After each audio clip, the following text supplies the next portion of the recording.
On tonight's show, the Cougar men's and women's basketball team are down in California for some postseason action. The baseball team wrapped up a great weekend homestand. And we know you missed it last week, but it's back. Our experts will face off for the title belt. Stay tuned for all that and tons more on ITL.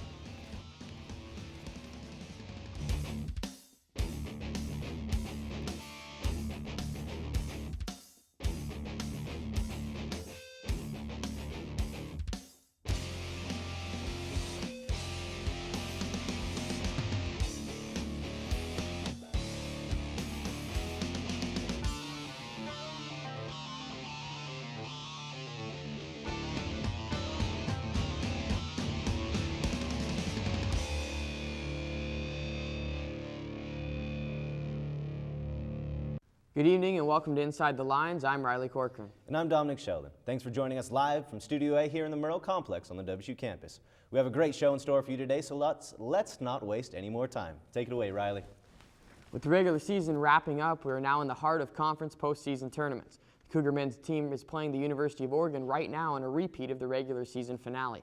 After losing the first matchup at Fuel Court on a controversial call, the Cougs had a less than stellar performance in Eugene this past weekend with a 74-66 loss. The Cougs in fact finished in last place in the Pac-10, but because USC is not participating in the tourney due to a self-imposed ban, WSU is seeded 9th in this year's tournament. The one positive for the Cougs, this squad has the most league wins of any team to finish last in the Pac-10 standings since it was created with the original Pac-8 in 1968. As of just a few minutes ago, the score of the Coug game was 37-32 Oregon at half, and it's being televised live on FSN. So on the next commercial break, go ahead and switch channels so you can root for the Cougs. And Dom, now WSU's tournament, Pac-10-wise, is just about over. What do you think about postseason play? Do they have a chance? Postseason play, we have a chance. Not a real great one, but the reason I say that is last year, Oregon State's men's basketball team, which finished at the bottom of the Pac-10, actually ended up winning the CBI. And I don't know if that's a real big honor as a college basketball team. I think you want to be at the NCAA or at least the NIT. But it still is postseason play, and with our young team, I think it's definitely beneficial to get any games they can in. I agree. And Oregon State, exactly like you said, young team last year. I know they didn't really improve that much this year, but still a little bit better. You could definitely, at least notice the improvement from last year. I don't know. We'll see. It just depends. The CBI, you have to pay to host games, and that could be a factor as well with the athletic department budget. All right. Well, the one thing that really is key, though, is this Oregon game tonight. I think if we lose this game, that's 3 games that we've lost to the second to last place team in the Pac-10, and that's not good. No, not at all. Well, Riley, now we're going to take a look to the women's side of things. The Cougars wrapped up regular season play against the Oregon schools at Friel Court. After a come-from-behind win against the Ducks in the first game of the weekend, the Cougar women's basketball team took on the Beavers of Oregon State and attempted to get their first home sweep in over 9 years. We take you to the second half with just a few minutes left in the game. It was a back-and-forth battle all night with lead changes happening. After the Jasmine Perkins three, she misses. Katie Madison gets the board, goes to the line. She led the team in points, but could not capitalize on that free throw. Her second attempt, much better. That would put the Cougars within 2 with just a few minutes left. And to stop the clock, the Cougars have to foul. Jasmine Perkins picks up the foul, and senior point guard Julie Futch goes to the line. Knocks down her first one, and maybe on the second one, the tubas in the background were just too much for her to handle. As she misses, and the ball ends up in the hands of Jasmine Perkins. She sprints down to the other end of the court, but she slows it down. As Perkins waits patiently, she gets it to April Cook, who's lucky to hold on to that pass. After the Carly Noyes screen, jacks up to 3, and it goes down. The Cougars are within several points with just 40 seconds left. Can the Cougs make it 2 for 2 on the weekend against the schools? Probably not. After the Katie Madison foul sends sophomore Kristen Tillman to the line. She nails it on her first attempt. Second attempt hits back iron, but it still goes in. With another point, that puts the Cougars in a very negative spot. April Cook misses as the game winds down and the senior point guard goes off with her second win of the season. Who's that? We got good-looking people from ITL calling the game. We met up with Coach Doherty and April Cook after the game. It was a defensive battle and people changing up their defenses and flipping different types of defenses out there, and sometimes it makes you rush, sometimes it makes you slow down too much, and we just need to make sure that we attack a little bit better, take care of the basketball.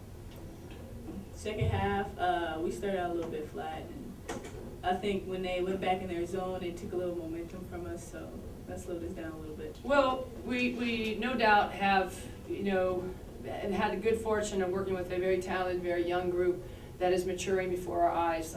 Being able to continually come in the gym and see their positive attitude and their work ethic has been something that we've really enjoyed as a coaching staff. Because of that, they have continued to improve, and the fruits of their labor has paid off, at times, with wins, tough, really tough places to play, and wins like at Arizona State, with a team that was in the Elite Eight last year. USC was a tremendous win, down in LA on the floor that we'll play the Pac-10 tournament in.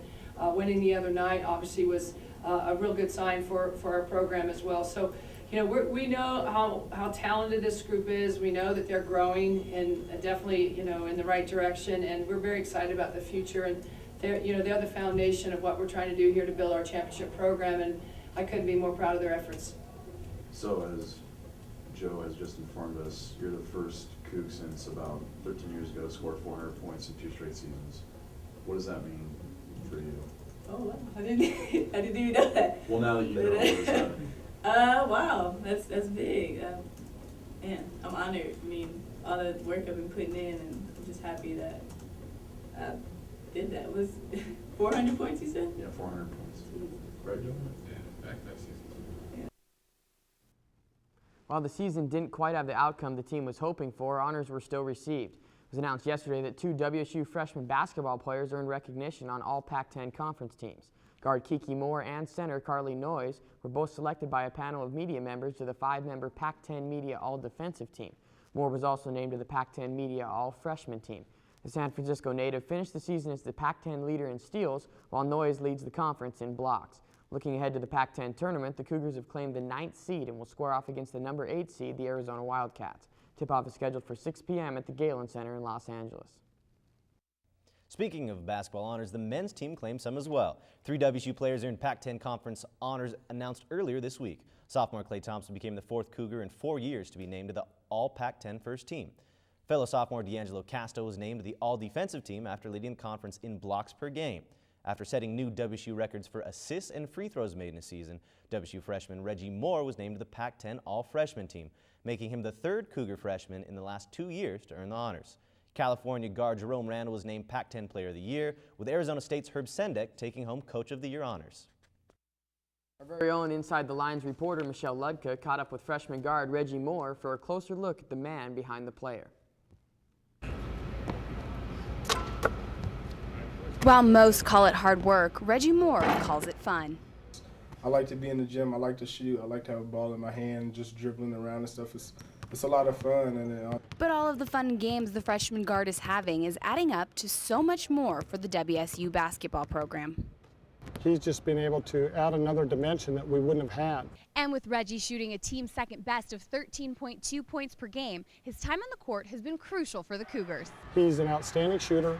He can penetrate, he finds people. Some games he's had a lot of assists, and he's just being able to create opportunities for the whole team by his presence on the court. While he's creating opportunities, Reggie has a more artistic way of understanding the sport. just the creativity of it, it's kind of like art to me. You can kind of do what you do as long as you get the job done. I love playing, people always say, like, I'm a really shy guy, and they're like, how can you get out on the court and play in front of all those people? But I don't know, it's just like a home feeling. The at-home feeling isn't the only thing putting Reggie at ease. With the help of a lucky pair of blue socks and a few superstitions, Reggie's getting the job done. I'm really superstitious, so I don't like to split poles at all. When 11/11 comes around, I make wishes all the time. And what about those socks? I wear these socks under my white socks every day. I wear these blue socks just because that's like my favorite color. I put the white socks over so you can't really see them, just for me to see.